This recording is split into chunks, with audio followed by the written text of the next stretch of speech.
Say that when we hatched the idea of the debate, we had no idea that the government by now would have already pledged support and even published a consultation paper, so it's extremely timely. We've got a truly star-studded lineup of speakers whom Sir Paul will introduce in a moment, and we're particularly delighted to have as our chairman Sir James Monby, whom I think you all know has very recently stepped down as President of the Family Division and the most senior judge in England and Wales.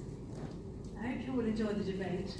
There'll be short coverage in the brief tomorrow, our legal bulletin, and then a fuller report on Thursday in the law pages. Thank you.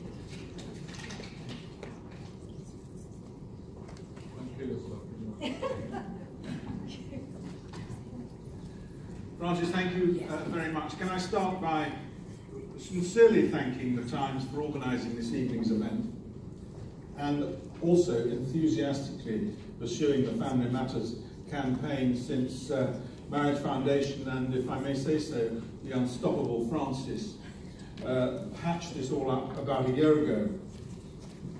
With apologies, if I may, to the Junior Minister Lucy Fraser, who has very kindly come along today and agreed to be with us this evening, politicians do their utmost to ignore or sidestep all the issues and discussion about family life in this nation, because it always engenders strong feelings and mixed emotions.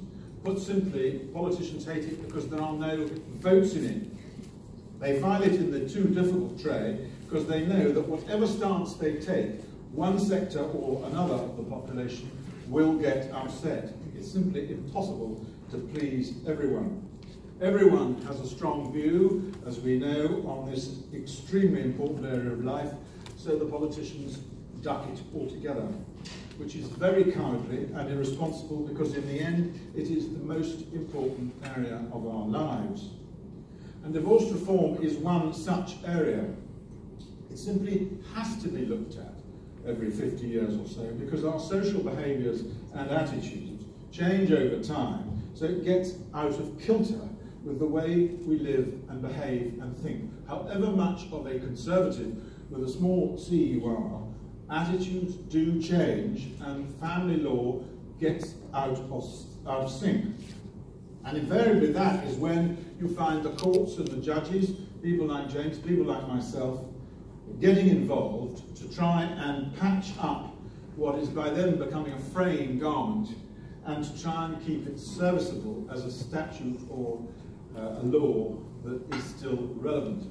I'll give you the best example of that is that when the divorce reform bill and the financial bill that went with it went through in 1970, there is no mention in there in any shape or form of the word cohabitation. It doesn't exist. Why? Because in 1970 it didn't exist and no one had coined the term. The term partner, meaning anything other than the person you were in a partnership with as a solicitor, did not have any meaning at all that we would recognise today, and which of course is now part of our vocab. So Parliament from time to time has to wake up and get a grip and find out what the proper way forward is and give some direction. And so it's very commendable, if I may say so, that the oldest and most eminent newspaper in the land is prepared to grasp this difficult nettle and initiate this debate and take a view whether or not you agree with it. There are potentially 5 areas we could look at tonight. We shan't have time to do that, of course, and the focus is on this question of our fault-based divorce process. Should it be scrapped? That is the obvious headline issue for the evening, especially since the publication by the government of its consultation paper earlier this month, entitled Reducing Family Conflict. That came out, as Frances said, extraordinarily fortuitously just a few weeks ago. So that's area number 1. Area number 2 is whether, in the light of the recent Supreme Court decision about same-sex couples and civil partnerships and all the rest of it, whether or not it is now appropriate for civil partnerships to be available to all. Thirdly, should the law relating to prenuptial contracts, which are a creature of the courts in the last 5-10 years or so, yes, since 2010, should they now be put on a much clearer statutory footing so everybody understands what the law is and doesn't need to wade through, if I may say so, perhaps one of James's more erudite and lengthy judgments? And what should the current regime be for allocating finances of the parties after divorce? What should the so-called and rather unpleasantly named meal ticket for life now be scrapped and something more modern and more taking into account of our present social arrangements be put in its place? And there are attempts in Parliament already to deal with that. And finally, the oldest chestnut of them all: should unmarried cohabitants, especially if they are parents, have some legal rights to protect them when their relationships end? So those are the 5 topics. As I say, we're focusing mainly on the shorthand subject, no-fault divorce as it's called, rather inaccurately, but all the other issues are around for discussion. All the panellists are well known to you all of them have experience in this field in one form or another. So James, you know well, he's the chairman this evening and the former senior judge in the senior family judge in the UK, and indeed chairman of the Law Commission during the time when some of the biggest changes were suggested. He was also my boss for 5 years before I jumped ship in 2014. He's a total expert. Lucy Fraser, QC, MP, is the Under Secretary of State at the Ministry of Justice. Her portfolio, if that isn't a poisoned chalice, includes family justice. Lord Mackay, former Lord Chancellor, in 1996, when the last round of reforms were steered through onto the statute book, only to be shelved after they had been piloted, and then finally left to rot until 2014, when, in some extraordinary undemocratic sleight of hand, they were just simply removed from the statute book without ever really having flown at all. Rod Liddell, known to you all, columnist on the Sunday Times, broadcaster and author, associate editor of The Spectator, former editor of the Today programme, and now general full-time scourge of all the politicians and neither of the national conscience. Professor Liz Trinder, Professor of Legal Studies at Exeter University. It was her research and report, Finding Fault, Divorce Law and Practice in England and Wales, which was funded by the Nuffield Foundation, which entirely fortuitously, and I mean that, coincided with the Times campaign when it was released at the end of last year. So that is the team. I am a ex-family barrister, ex-family High Court judge, and since 2012 I've run Marriage Foundation. That, as I think David Dimbleby always says, is your panel, and I shall now hand over to James. Well, I'm going to say nothing at this stage. My job is to encourage our very eminent speakers to confine each of them initially to 5 minutes. Once they've each had their say, the idea is that the panel will then have a discussion between themselves where they can respond to the comments which they've heard from the others before we throw this open to a general debate in which anybody can express their views, ask their questions, and so on and so forth on any of the topics which Paul identified. So, without more ado, can I ask Lord Mackay to make his 5-minute presentation. Thank you very much. Well, listening to Sir Paul Coleridge, I concluded that whatever I wasn't a politician, because I was extremely interested in matters of family law, and particularly matters relating to children. And one of the bills I managed to put through, which is still, I'm thankful to say, on the statute book, is the Children Act of 1989. My wife and I were going on a train journey from Edinburgh some time ago, and there was a lift that you would use to go down to the platform. And as we waited for the lift, it suddenly came up, and 2 gentlemen came out. And the first one said, "Are you Lord Mackay of Clashfern?" and I had to admit that. And the second one came out and he said, it's the Family Law Act I'm thinking about. So that was two elderly gentlemen in Scotland who seemed to think that the Family Law Act was of some importance. That's the Family Law Act which he was talking about, which was the Children Act of 1989. Now, I took the view early on, and I think I was supported by my colleagues, because otherwise the bill would never have reached Parliament, in thinking that it was extremely important that children should be properly dealt with by the law. And the Children Act was one aspect of that. But I was also extremely concerned in the way that children were treated when their parents decided to divorce. And one of the things that worried me quite a bit was that it was essential to have as calm a division, a calm separation as possible. For if the children were going to be properly looked after, it would be by agreement from both parties. And that was my motivation in trying to see whether I could improve the situation. Now, as I'm sure practically all of you know, the present law admits of the head of unreasonable behaviour. And that is justified, so far as many of the cases are concerned, by statements by one partner of what the other partner's wrongdoing was.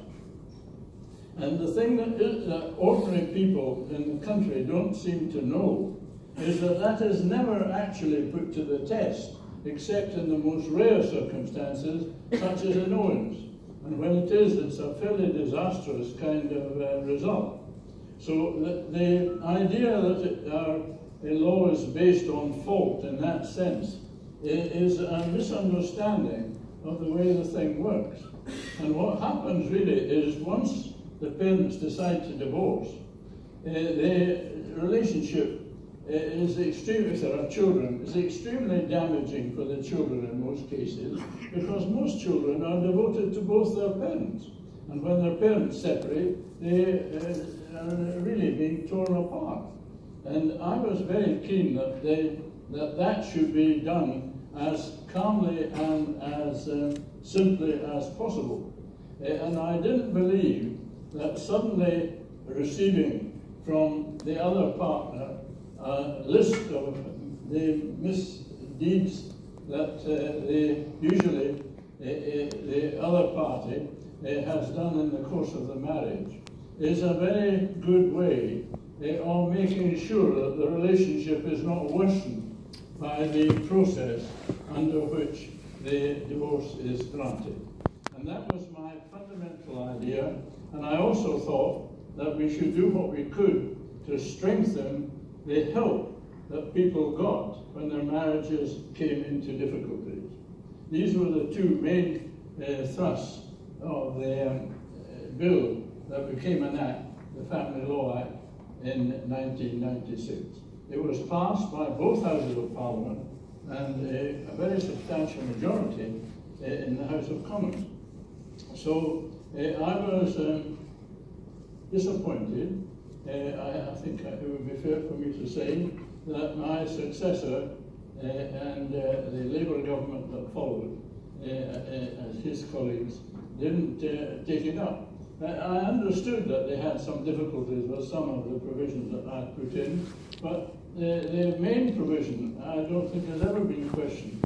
It's a good idea, but the others were certainly capable of readily being amended if they didn't like them. For example, I didn't want the divorce to go through until the arrangements, when there were children, the arrangements for the children were finalised, because I think my knowledge of the situation suggested that once the party who was really wanting to get out of the marriage took on new responsibilities, he or she lost interest in the children of the first union. And therefore it was very important to try to get that settled before the next commitment was formally made. These were my thoughts, and this is history, and you've got the young people now to join.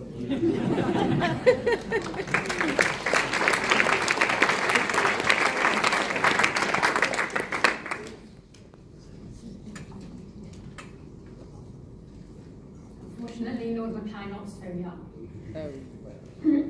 Marriage is a very important and solemn commitment. And marriage does bring significant benefits.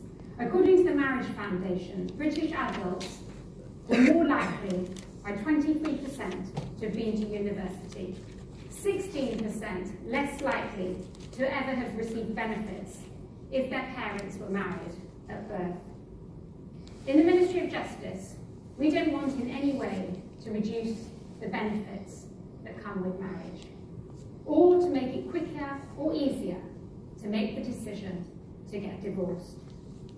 But the question that we're asking ourselves today, and in the consultation that the government has brought forward, the question is this: once a marriage has broken down, how can we make it as least painful and as least acrimonious as possible? Because we can't ignore the fact that many people choose to undo their marriage commitments. Currently, 42% of people who are married get divorced. So the question is, what is the right process for those people who have already made that decision? Or, as the Bishop of Oxford, as he was then at the time that the Act went through the debate in the House of Lords, when the point of irretrievable breakdown has been reached, what is the most humane and effective means of legally recognising that and settling the contentious practical issues? We believe that a requirement imposed by the state to show fault in a marriage as a justification for divorce is unnecessary and unhelpful. And there are at least 3 reasons why we should abandon that requirement. Many of those have been touched on by Lord Mackay. The first is that it fails the children of those divorcing, because it increases conflict at a time when children need support and continuity, not animosity and blame. Professor Trinder's study found that producing evidence of fault can create or exacerbate unnecessary conflict with damaging consequences. 78% of respondents to her survey said that alleging fault made the process more bitter. This conflicts with the approach that we take in the rest of our family law system, which puts the child at the centre and helps families resolve conflict in a non-adversarial way. Secondly, our current system isn't honest. In circumstances where people know that they have to assert certain facts to obtain a divorce, and that these facts are very unlikely to be contested or interrogated by a judge, the truth is often misrepresented. Academic research and Law Commission reviews from the 1970s onwards reported serious problems with divorce law, including lack of honesty in the system. A YouGov study highlighted that 27% of divorcing couples who asserted blame said the allegations of fault weren't in fact true. And thirdly, the concern by opponents of no-fault divorce that this will increase divorce, thus reducing the positive benefits of marriage, is misplaced. When people make a decision to divorce, it's a weighty decision based on the realities of their marriage. People don't take the decision because of the legal procedure. In fact, many are not in fact aware of the relevant tests or what the law does or does not require before they embark on the process. Professor Trinder's analysis is that drawing on international research looking at law and divorce rates, there is no evidence that removing fault makes any difference.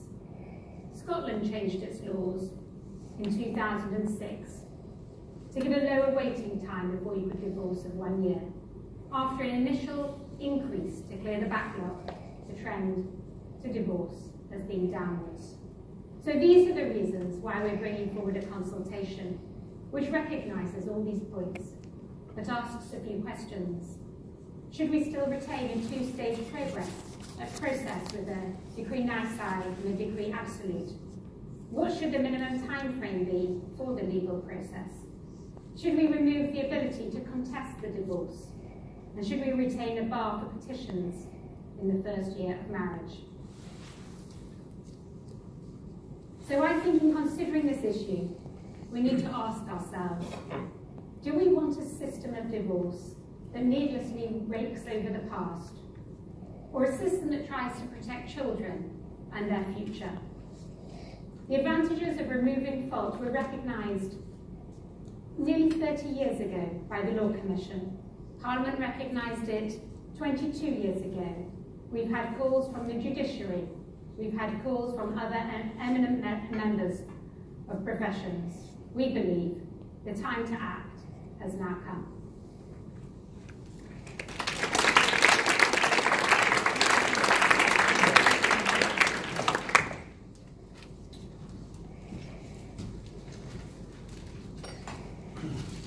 Thank you. I was initially delighted when I read that the Times was calling for an overhaul of the divorce laws until I read on and saw that they were moving in the other direction.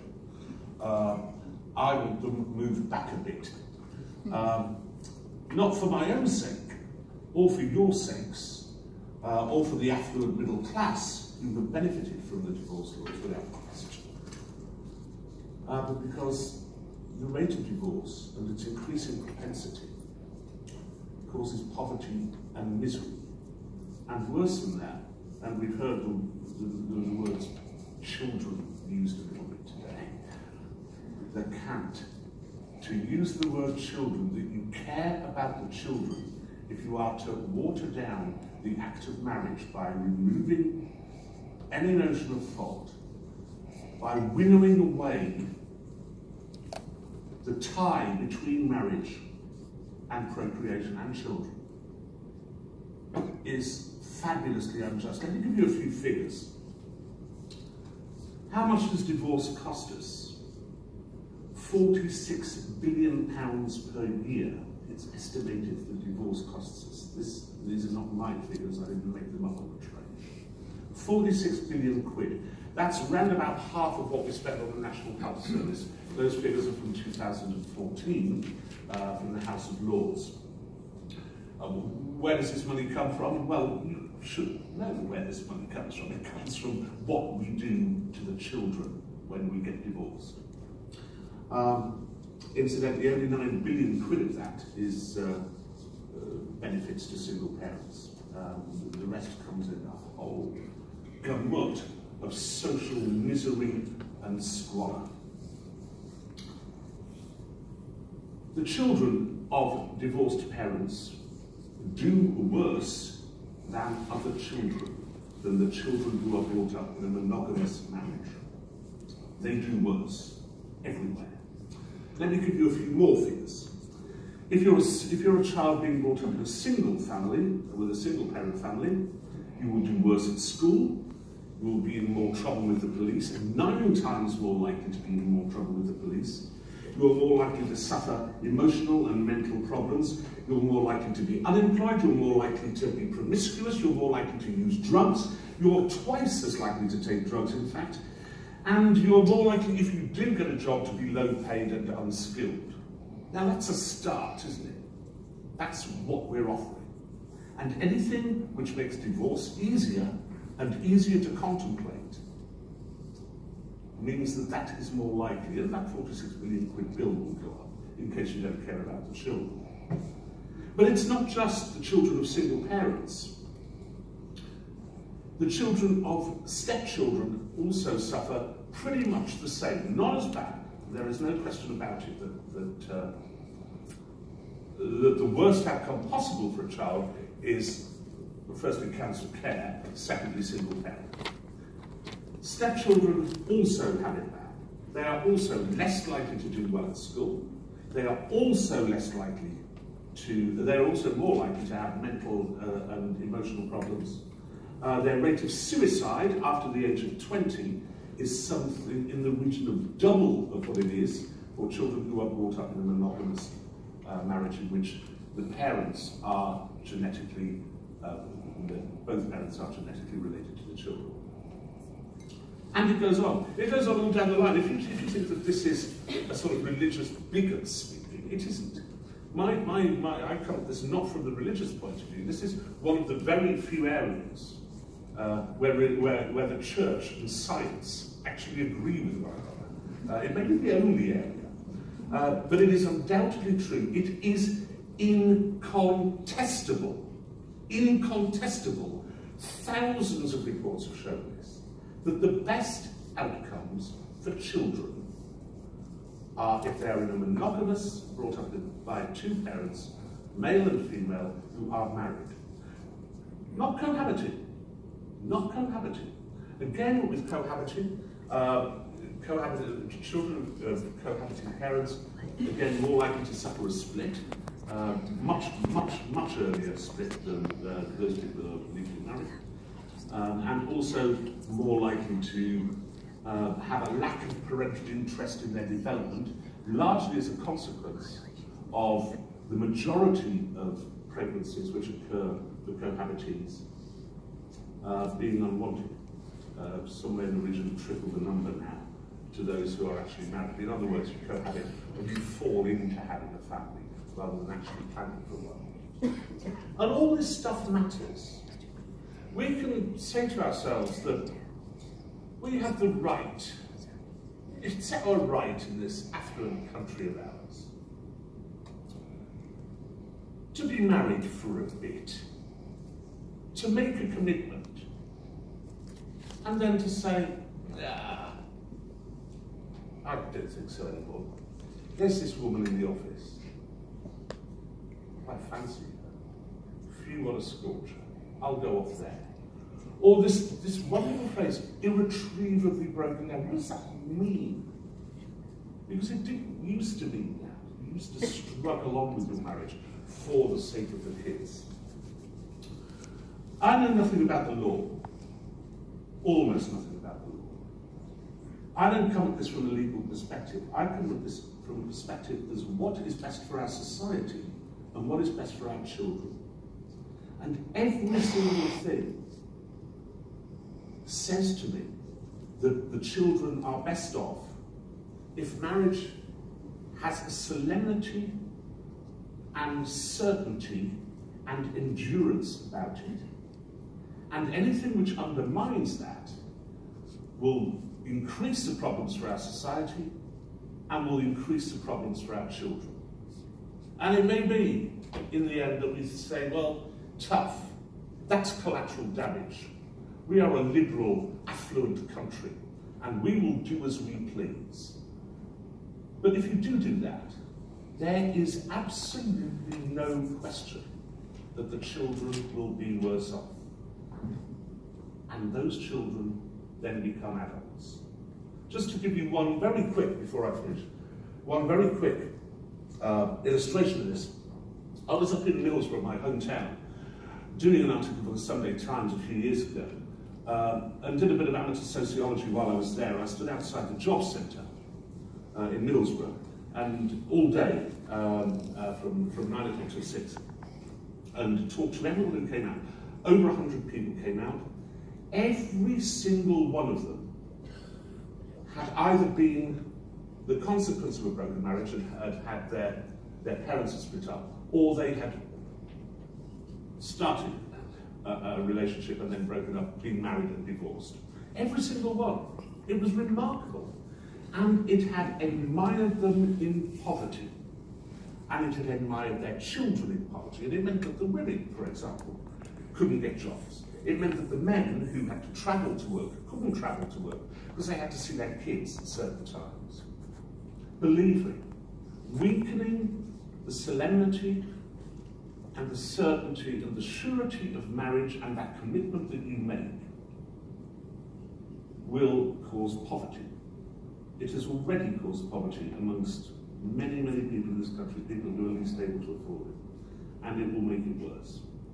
What we really need is a law which makes us think a little bit more before we do get married, and which makes us think a little bit more before we have children, and makes us aware that we should be able to provide for those children properly when we have them, and that requires staying with our partner for the duration of their childhood, even if we get a bit bored by it. Thank you.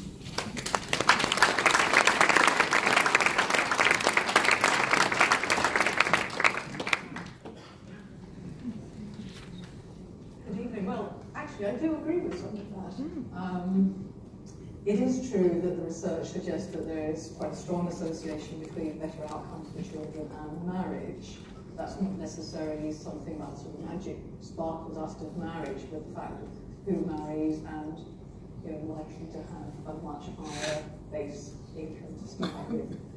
So, we should. No, I don't think any of us are against marriage. Everyone wants to support the institution of marriage. It's absolutely fundamental to the fabric of our society. But we're talking really in terms of reforming the law of divorce rather than marriage itself.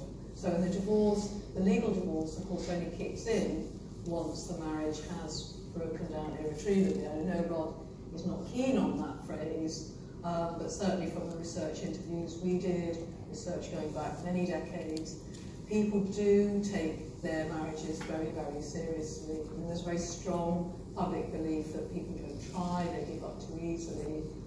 But if you ask them, what should the law be, the law should facilitate people being divorced or getting divorced once their marriage is broken down for them.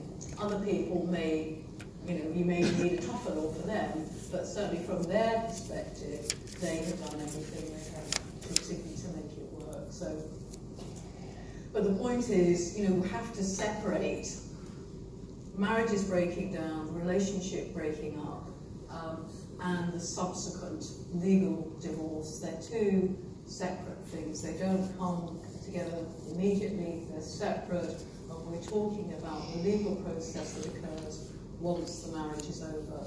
Nobody wants to break up a marriage. This is not what it's about at all. It's about how do you bury those marriages that have already died. And in that sort of famous phrase, you can't bring a corpse back to life by delay or stopping the funeral. The marriage is dead. How can we dispose of this body in the most effective way? So, my focus is on the grounds of divorce. It's my area of expertise. We've had very good proposals coming from the government that are absolutely based on many decades of evidence and the experience of the professionals involved. And it's certainly my very strong belief, and I think founded in the evidence, that the current law causes unnecessary harm to children and indeed to the institution of marriage, and that by making quite a small change to the law,